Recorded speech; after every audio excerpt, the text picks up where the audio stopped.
নমস্কাৰ, মই মাৰুফ লাহি এপ্ৰিল বিদ্যালয় হাইস্কুলৰ গাঁও।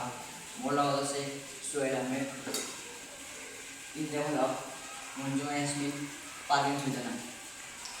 আজি আমি এটা প্ৰাকৃতিক উপাদানেৰে খোৱা পানী ফিল্টাৰ তৈয়াৰ কৰিছোঁ।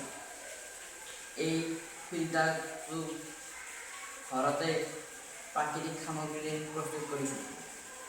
এই ফিল্টাৰৰ 4টা স্তৰ আছে। প্ৰথমটো সৰু সৰু শিল, দ্বিতীয়টো বালি, তৃতীয়টো কয়লা আৰু চতুৰ্থটো সৰু বালি। এই ফিল্টাৰটোৰ দ্বাৰা আমি অতি লেতেৰা পানী পৰিষ্কাৰ আকাৰে পাব পাৰোঁ। যিহেতু আমি এই উপাদানেৰে ঘৰতে কম খৰচতে ফিল্টাৰ এটা তৈয়াৰ কৰিব পাৰোঁ, সেইকাৰণে আমি এই ফিল্টাৰটো তৈয়াৰ কৰিব লাগে। আজিকালি বহুতো ফিল্টাৰ পোৱা যায়, সেই ফিল্টাৰবোৰত বিদ্যুৎ ব্যৱহাৰ কৰা হয়। আমি ঘৰতে এই ফিল্টাৰটো বনালে বিদ্যুৎ যোগান কৰিব নালাগে, কম খৰচতে বনাব পাৰিম।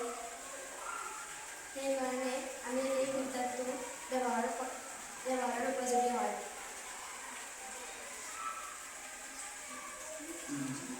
ইউনিচেফ ডাটাৰ মতে